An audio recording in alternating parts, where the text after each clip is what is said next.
Thank you everyone for joining us this morning.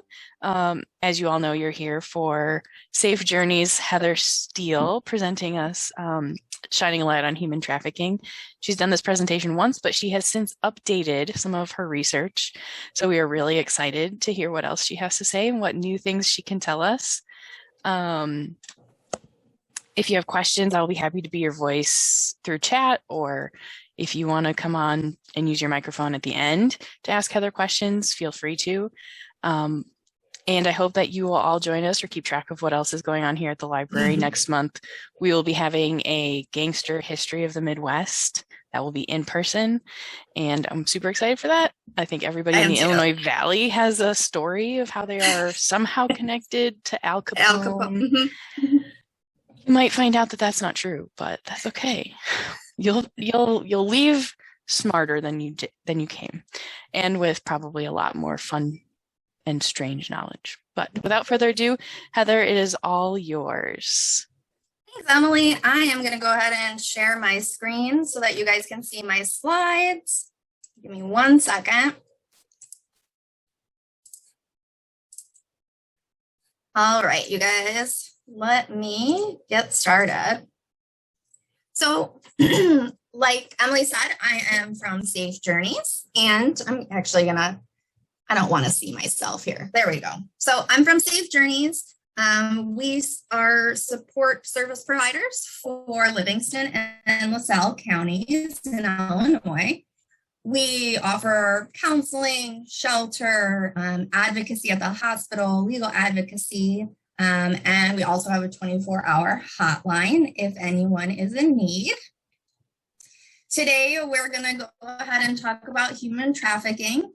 We'll talk about what it is, where it takes place, who some of our key players in human trafficking are, the human trafficking model, and we're going to identify some kind of red flags for trafficking situations. And the final part of our presentation will be what can you do as an individual and as a community to help end human trafficking. So the definition of human trafficking is the use of force, fraud, or coercion. And that's to control another person for the purpose of either engaging in a commercial sex act or soliciting labor and services against their will.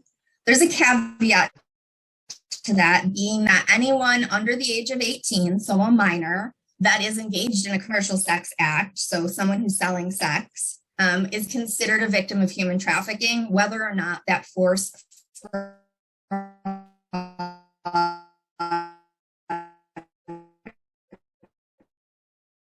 or same. They get kind of mixed up a lot in the media. So smuggling is the illegal movement of individuals across borders. And sometimes smuggling is involved in human trafficking cases, but they're not the same thing. A lot of human trafficking in the United States is actually done with people who are living in the United States and US citizens. It's not all people coming in from other countries illegally. So you may hear human trafficking called modern day slavery, which it absolutely is. It's exploitation for either labor or commercial sex. And like you have probably come to figure out, there are two main types, which is either sex trafficking or labor trafficking. There are some instances where there's a combination of both labor and sex trafficking. You'll see that primarily in institutions that are selling sex, like illicit massage parlors. They may be also doing like booking and answering phone calls in addition to selling sex. Quick note on labor trafficking, we're not going to focus on this today, but I do want to mention it. Labor trafficking is, again, force, fraud, or coercion to force someone to provide services. You may hear debt bondage used, slavery, involuntary servitude. They're all completely accurate descriptions of labor trafficking. There's two really awesome PBS documentaries that Frontline put out, one in 2018 and one in 2019. The 2018 one is about labor trafficking, and it takes place, I think it was Ohio. It is an incredibly accurate depiction of what labor trafficking looks like in the Midwest. And then there's a second one for sex trafficking as well. And that I believe was in Nevada or maybe Arizona. But either way, both very accurate depictions of what human trafficking looks like. So sex trafficking, again, that force, fraud, or coercion are the important parts here. A commercial sex act, which is a term I'm going to use probably a lot in this presentation, is going to be any sexual performance, and it doesn't have to be in person. It can be like via webcam, done in exchange for money, drugs, shelter, food, clothes, any sort of necessity. There's a lot of different methods of exploiting a person for sex. There's prostitution, which everyone's familiar with.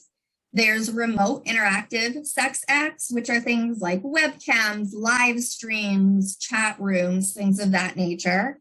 There's actually a lot of human trafficking in the pornography industry, which I don't think gets as much media attention as it should. Of course, escort services, and then illicit massage parlors and brothels. And illicit just means illegal. So they're operating illegally. A little bit more on language. Recently, in the human trafficking world or sphere, they have been trying to move away from the term sex work. And that's because commercial sex trade is neither work nor sex. Sex is not a service that can be provided for someone. And it's not really work because they're being exploited. They're not working in healthy conditions and they're not being compensated for what they are providing. Additionally, there's a movement to use the term prostitution, but not the word prostitute when talking about sex trafficking. And we would prefer to use prostituted individuals than the word prostitute, because prostitute itself as the term kind of puts blame on someone. When you say prostituted individuals, it makes it more clear that someone else is forcing them to do this. The traffickers are pimps. Sometimes they'll be called managers by the victims of human trafficking. And traffickers are responsible for recruiting and then exploiting the victim. I want to add, one additional term, and that's survival sex. And this kind of can get complicated. It can get a little murky. How is it involved in prostitution? So I wanted just to make sure that you have the definition. And survival sex is when an individual who has limited resources is exchanging sex for some necessity. That might be food, that might be shelter. If they are dependent upon a substance, it could also be a substance. And I'm thinking here like drugs that you could be heavily addicted to, right? Like opiates, things of that nature. In our area, unfortunately, meth. So where is it taking place? Well, there's a lot of different locations that sex trafficking takes place. We see in our area a lot of dates that are arranged on some sort of online platform, and then they will meet up in person at a hotel or a motel. This is kind of the idea of escort services as well. Strip clubs. Now, the strip club part where the girl's dancing, that is not necessarily the sex trade. It's the kind of side hustle that the stripper might have, where she then can elicit further services later from an individual. And then, of course, illicit bars, any illegally operating bar or club, cantina. In Illinois Valley, we actually have a lot of those, unfortunately. You'll see a lot of illegal online betting taking place in these places as well. And then I'd say the second most common in our area, aside from hotel motel, is massage practices. These are the illegal massage practices. How does one know if it's an illegal massage practice? I say the first key is how late are they open? If they're open till 2 a.m., this is not where you're going for a hot stone massage. You're not going to deep tissue massage, any of that. That is strictly for happy ending type massages, or you'll see sometimes nude massages. They don't advertise that on their website. There's actually a website specifically created. It's called RubHub, where you can find nearby illicit massage parlors. And in our county, there are 3 within about a half-hour drive from most places in our county. And then there's also brothels or just individuals operating within a home. So human trafficking in the internet, man, the internet has provided us with so many great things, but it has also had a lot of negative consequences. And one of those negative consequences is how it has exploded the human trafficking industry. Traffickers can use the internet to recruit individuals. We see this a lot with young people on like gaming platforms such as Discord. We see it with social media. Snapchat's a big one. And a lot of times they'll say like, oh, we have a modeling job for you, or things of that nature. Some of these like fake potential job opportunities. They also can market individuals to the Johns or the buyers of sex through websites and social media. Big ones right now, the big one right now is OnlyFans, which you may have seen recently. They tried to remove this aspect and people freaked out. So OnlyFans is still one of the biggest platforms on the internet for human trafficking, specifically sex trafficking. Before that, they were using Facebook Marketplace and Craigslist until Facebook and Craigslist were like, no more, we can't do that, reasonably so. And then the actual exploitation can also take place on the internet. And that's going to be those remote interactive sex acts I was talking about. That's going to be live streams, webcams, chat rooms, things like that. And it's really beneficial for the traffickers because if it's a remote interactive act, there's no need to transport the victims. The Johns don't have to show up anywhere. It's just much easier for everyone to access. So who does the trafficking? The majority of pimps or traffickers are going to be adult males. Many of them started in this business when they were in like their early 20s. It's not often just one single person. You'll see a group of individuals who are participating in trafficking, and they may even have victims acting as middle management or liaisons between the higher ups and the traffickers and the victims. We see all sorts of people who can become traffickers: schoolmates, family members, gangs or organized crime members. There are actually brokers for child work and child sex trading. Primarily, it functions mostly in rural areas. They also have multinational organizations that do this as well, and they are licensed to do this. It is extremely lucrative to be a sex trafficker. The average income, and this was a few years ago that this information was available, so it's probably more now because of COVID, but the average income for a pimp is $675,000 a year. Very lucrative. Like I said, the average age they usually start out in the business is their late teens, early 20s. If they are charged, we find them usually around 35, 40 years old. So that's about 15 to 20 years of trafficking. The recent research I've been doing, a lot of them were studies conducted in Chicago. One of the studies interviewed a whole bunch of traffickers and pimps in the city of Chicago. And there are some pretty regular characteristics that they found. Of the pimps themselves, not the victims, over 90% of them had experienced either sexual or physical abuse as children.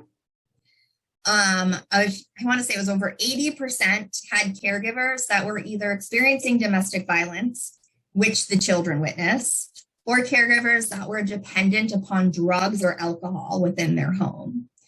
And I want to highlight that because clearly these individuals experience trauma as young people. And we know that people who experience trauma when they're young are more likely to recreate that trauma in themselves and others as adults. Who are the people buying sex? Well, more than 90% of purchases for sex are made by adult white men who have annual incomes over $100,000. Now, I want to pause for just a second. Only 6% of the entire male population in the United States purchases sex. And those 6% are primarily these white adult men of substantial means. They tend to be married. They also commonly share that they visit strip clubs and frequently view pornography. So 6% of men in our country are pretty much uplifting the entire sex trade. They are also frequent or recurrent buyers. So another part of the study from Chicago, it's actually from 2008, but the study of buyers, 43% of them felt that women should do anything they ask. 13% of them said they would rape a woman if they could get away with it. 19% had raped a woman, and 50% knew that the woman was being trafficked. So this kind of gives you an idea of what sort of mindset buyers have. They don't see women as equals. They see women as objects. From this study, like I said, they did some interviews. So I wanted to provide you with a couple quotes so you can kind of get an idea what's going on here. So one buyer says, if something at your job makes you mad and you can't beat your wife and you can't beat your kids, you go out and you have sex with a prostitute to take out your frustration. Another buyer said, she has no rights because you're paying for the sex act. She has given up the right to say no. Additionally, a quote, if I wasn't able to have sex with a prostitute and I was frustrated, I might have to go out and attack real women, as if prostitutes were not real women. I buy sex because the only thing I fear more than intimacy is rejection. And that one actually didn't come from the study. That one came from what's called a buyer intervention program. And I wanted to highlight that one because I think it's important for us to understand why men are buying sex. They have not been given appropriate outlets to manage frustration. They haven't been given the coping skills to manage all sorts of big feelings. And aggression is the only thing that men are traditionally allowed to express. And if that's the case, their frustrations and emotional trauma are going to come out as aggression, primarily towards women. So we'll talk a little bit about the model of human trafficking. There are four main or major stages. The first one being the luring or recruitment of a victim. Then they groom the victim, also called seasoning, same thing. Seasoning is more like what the victims and the traffickers actually use versus what academics and educators use. Then there's the coercion and manipulation part. And then the final stage, of course, being the full exploitation. So for recruitment and luring, the first thing the trafficker does is look for people with vulnerabilities. And these kind of vulnerabilities are going to be like, do they lack access to housing or food? Is there a gap that needs filling in their world? Perhaps they never received love and support from their parents. Do they need a father figure? They are going to look to identify those people and find out specifically what vulnerability can they use to exploit. They will then gain the trust of the individual, and they will make promises to fill whatever that gap is. Promises of easy money, maybe jobs or job security, financial security, or false promises of a relationship with the trafficker, which is probably one of the most common ones. They say they're going to marry them, they're going to be in a relationship, they want to have kids, a white picket fence, the whole shebang. Traffickers target vulnerable people on purpose because it is simply easier to manipulate an individual who's experiencing instability, has a history of trauma, things like that. These are targeted groups here that we know from research traffickers look for specifically. Of course, young people, they're not as educated, they haven't had as much life experience, they're considered a vulnerable group as a whole. Young people who have been in foster care or the juvenile justice system, so I'm thinking like juvenile detention centers, runaway and homeless young people, LGBTQIA young people, someone who's addicted to substance, someone who's living in poverty, anyone with a history of trauma or abuse in their past, as well as individuals in other countries who are looking to immigrate to the United States. So this grooming or seasoning aspect is really just brainwashing. That's all it is. They're reprogramming their victims to live and work as a trafficked individual. They will usually start exposing them to low-level sex acts like pornography, or maybe they are asking the individual to participate in a sex act with the trafficker that might be a little bit more hardcore than the individual is comfortable with. They're going to manipulate them and constantly reinforce the idea that the victim needs the trafficker to survive.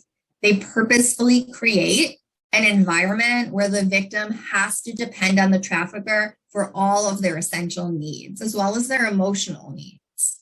They start isolating them from other support systems. Those support systems might be family, friends, school, etc. They don't want them in the picture because those support systems are the ones who are going to say, hey, something's not right.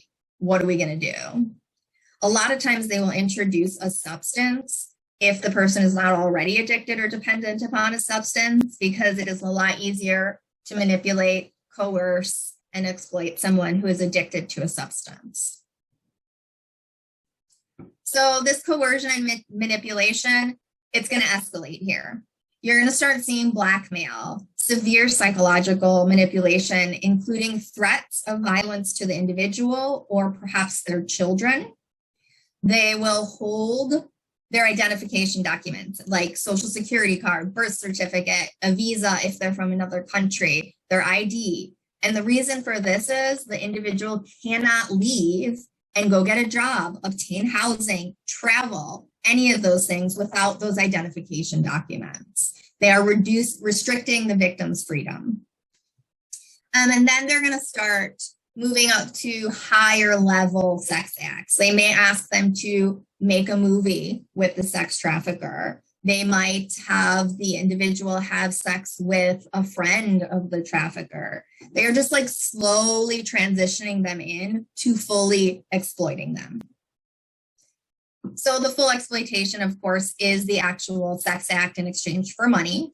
However, the money does not go to the individual being trafficked. The money goes to the trafficker. So oftentimes these women are not receiving any cash at all. The conditions they work in are obviously unhealthy. Many of these women are raped. Many of them are beaten, and not by just the traffickers, but by the buyers as well. And of course, there's the increased risk of disease. These victims, the women who are being trafficked, actually believe they are dependent upon the trafficker because of this brainwashing. A lot of them don't even see themselves as victims. They blame themselves for like their lot in life, and that's how come they ended up being victims. Of course, we know this is not true looking in from the outside, but as a trafficked victim on the inside, they really feel this way. They may even start recruiting for the trafficker. So this is the question that I felt we need to talk about for sure. Why don't they just leave, right? Oh, just go. You don't need to be here. We know this isn't good for you. Well, unfortunately, they do not believe they have that choice. And that's because of that brainwashing, right? They may threaten the loved ones or children or friends of an individual. If you leave, I'm going to stop feeding your kid. Or if you leave one of the other girls you work with, I'm going to beat her up. And if you leave and they find you, they're going to make an example out of you. And that usually takes the form of severe physical violence. And of course, they don't leave because they think that they deserve to be treated this way. So individuals who are, I don't like using the term rescued. You'll see that a lot in some other nonprofits, but individuals that are assisted in leaving a trafficking situation. We know they experience depression and anxiety, PTSD. They have an exorbitant amount of suicide attempts, self-harm. They blame themselves. They are often dependent on substances as a method to cope with the trauma. And if they had experienced any severe physical violence, they may have long-term physical effects of that. Or if they perhaps, maybe they contracted HIV These are things that now they carry with them for the rest of their likely shortened lives. So North American statistics, unfortunately, we don't get statistics from like last year. It takes like 4 or 5 years before things get published. But from 2018, we know in North America, and that includes Canada and Mexico, 62% of trafficked people are adult women. 22% are young girls. Then we see also some adult men and a little bit of young boys. We do know that we're seeing more reports of boys and men being trafficked. However, with this and any other sexual violence reports, if a lot of it doesn't get reported. So these numbers are pretty dramatically lower than what is actually reflected in the real world. In the United States, not the United States, North America, most human trafficking is sexual exploitation. Labor trafficking that is reported is more around 20%. So where is this happening in Illinois? So this is a hotspot map. And you can see, just as you might imagine with other hotspot maps, the darker red, orange colors are where the majority of trafficking incidents are being reported. You'll see Chicago is pretty high up there, and that's because of a few reasons. There is a lot more tourist traffic. People are coming to Chicago on business trips. There are areas that are wealthy and high economic impact and has a high economic impact. Those are where you're going to see the most often trafficked women. Naperville in Illinois is actually very high for human trafficking. And that is because the individuals there had the means to purchase sex financially. So some red flags.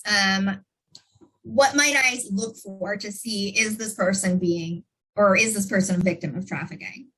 They may be using trafficking terminology. The list is long. I encourage you to go ahead and Google it. I'm not going to go through all of them. You may notice that their health is not that great. They may be malnourished. A lot of them do not get appropriate nutrition, and they may have injuries that are apparent. They tend to be wearing clothing that is either not appropriate for the location or the weather. And I'm thinking you're at a bar in February, it's 20 below, and there's 3 feet of snow on the ground. You might see an individual with 6-inch heels, a tiny mini skirt, and tiny cutoff top. This girl is not able to walk in that ice and snow, right? And she's probably going to experience frostbite. This is the kind of not appropriate clothing I mean for the weather, not like morally inappropriate. They may have expensive items. So like the fanciest new iPhone, maybe their hair and nails are done, maybe they have a nice piece of jewelry, but they don't have actual cash to like buy a Coke if they wanted it. And that's because the traffickers will provide them with these high cost items so that they appear to be well off. A lot of victims are fearful of law enforcement, and that's with completely good reason. Historically, the individuals being prostituted, so the women themselves, are the ones who have been taken to jail, have been arrested and tried, rather than the people purchasing or the traffickers themselves, because the women are more accessible. And then a lot of them will be branded or have tattoos. So I have some images here just to kind of show you what that looks like. Oftentimes you'll see a crown and the word king with then the name of their trafficker. We also will see dollar signs, the life or life, which means you're an individual who's being prostituted, and occasionally things like barcodes or chains. Some more red flags or identifiers. The individual is controlled by someone else in all means. They don't even speak up for themselves. They lack the identification documents. They don't have personal possessions. They often will have inconsistent stories because they're constantly trying to cover up the fact that they're victims of trafficking or prostitutes. They're unable to identify their whereabouts a lot. And this is primarily women who are being moved from like truck stop to truck stop or tourist location to tourist location because they have no idea where they're going from one day to the next. A lot of them won't even know like the date. Maybe they could tell you what month it is, but they couldn't tell you what day of the week it is, that kind of thing. They also tend to avoid eye contact because their traffickers have conditioned them to believe that making eye contact with an individual is disrespectful, and they are so low class they aren't even allowed to look someone in the eyes when they speak. So if you happen to have a relationship with an individual that you are concerned may be being trafficked, and I want to emphasize if you already have an established relationship, because again, these individuals don't recognize themselves as victims of trafficking.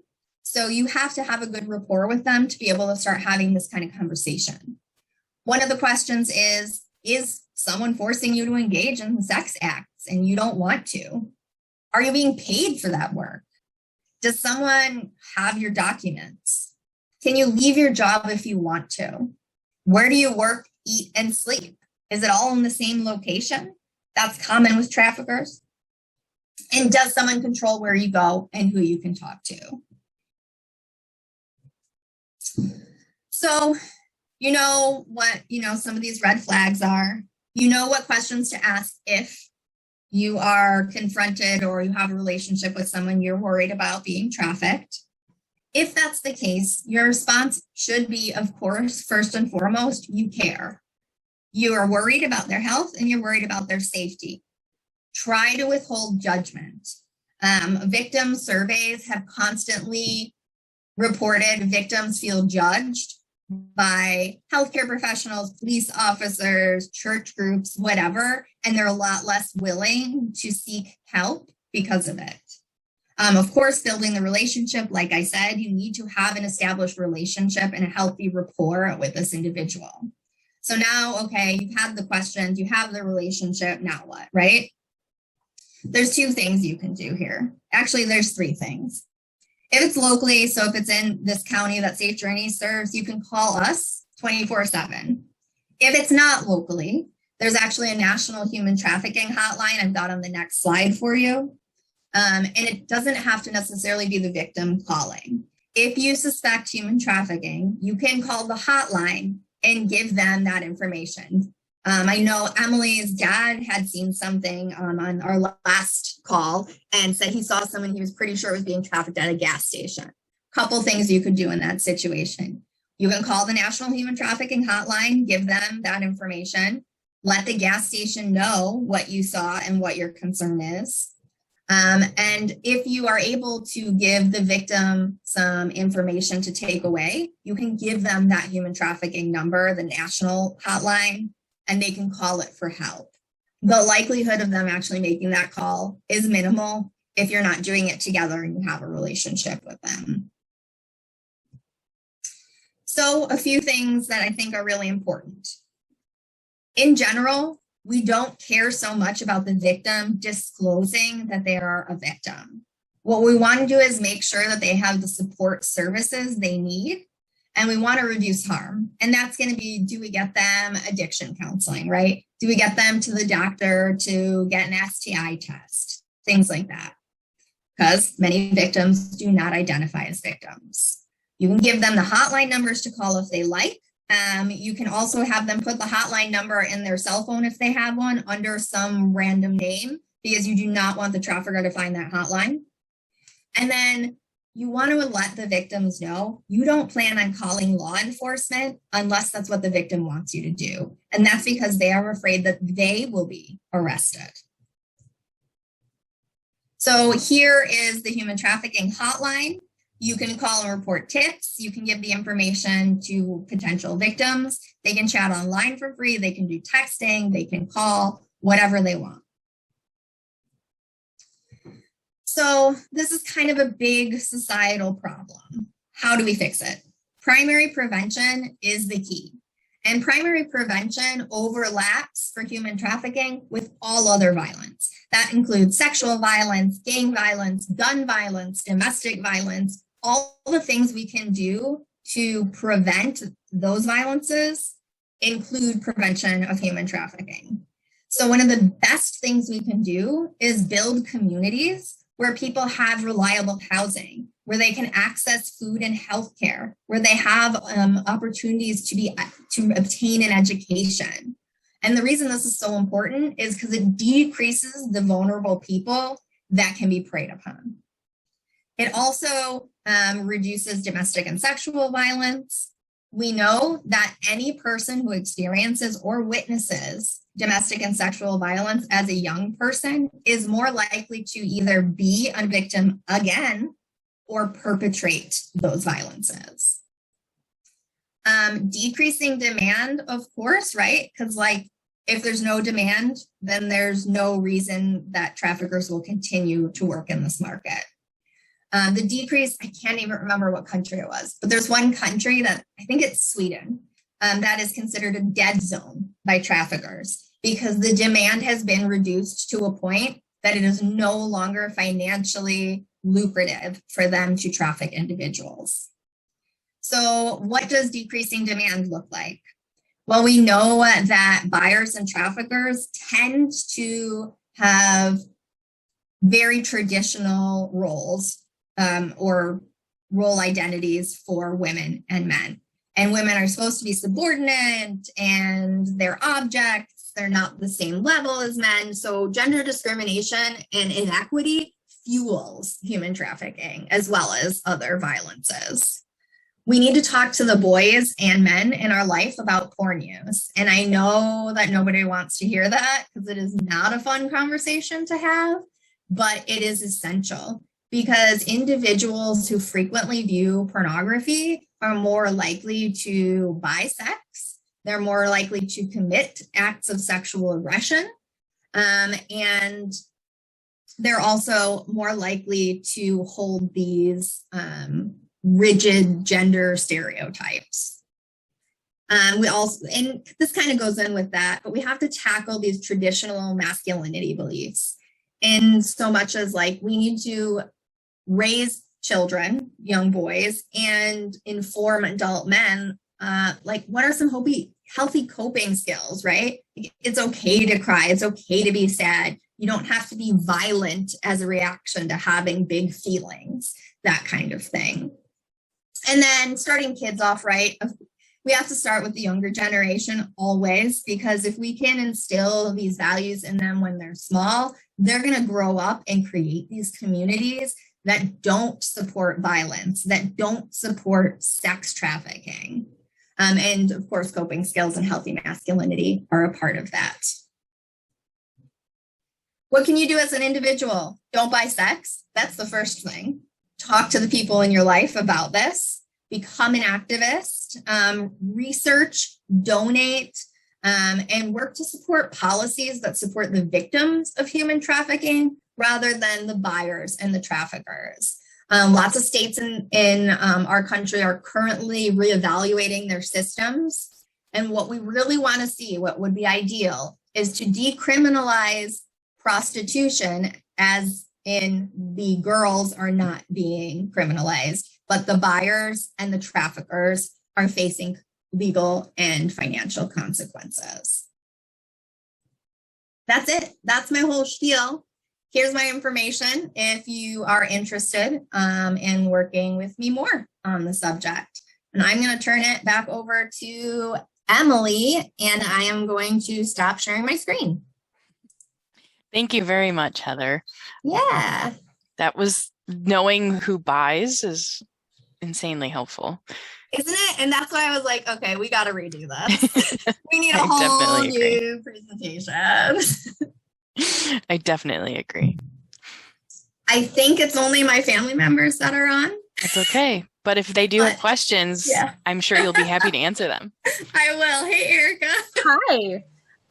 Okay, I had a couple questions and maybe just comments. Okay, so you guys were talking about the massage parlors, the illegal. Are there actually legal places that you can, not asking for a friend, not for me. like, is that something that is like a legal thing, or is it all? No, so the selling sex and as a whole is illegal. And it's just that they're operating illegally. Like they don't have the appropriate licensure. They'll buy fake massage parlor licenses. Interesting. Because I was like, wait, is there a place you could actually go to? Not in the United States. Not in the United States. I figured. Another thought I was having was like, okay, so Sweden, you said, is reducing what do you think that they're doing to reduce this demand? It's decriminalizing the act of prostitution, but then holding the traffickers and the buyers accountable. Wow. Legally. Like, why isn't everybody waking up? Well, so Germany's actually done this really wrong. Really? And they are, of the entire, European Union, they're the worst country for human trafficking because they decriminalized the traffickers and the buyers as well. So essentially, they now have legal sexual exploitation. Oh boy. Yeah, people travel there specifically because it's just that easy. That's really interesting. Yeah. So but that's, in some way it's beneficial to the other countries, right? Because now we're like, oh, this didn't work. We're not going to do that. Right. So they've served as a model of what not to do. Okay. I guess someone has to. Right? Someone has to be the one that screws it up. I guess. Otherwise, we don't know. Very true. You did a fantastic job. That was all really, really great information. A lot of stuff I didn't know. I'm shocked by Naperville. I mean, come on, Naperville, get it together. It's pretty bad. Yeah. Disturbing. It is. Dad, do you have anything? You can say no if you want. I just wanted to say good morning. Good morning. And I wanted to let you know that I've sat through 1 million presentations with slides in my career, and it's nice to see a presenter that is well prepared and delivers the information in a manner that keeps you interested and has people ask questions afterwards, as opposed to, let's get out of here. Yeah. Definitely. And I'm looking forward to seeing you next week. Thanks, Dad. I'm looking forward to seeing you next week, too. Have a great day, ladies. Thanks, you too. Well, thank you both for attending. If you're local, definitely keep an eye on what else is going on. So yes, thank you guys. That was really great. Thanks. Yes, thank you, Heather, and I will see you all again soon, I hope.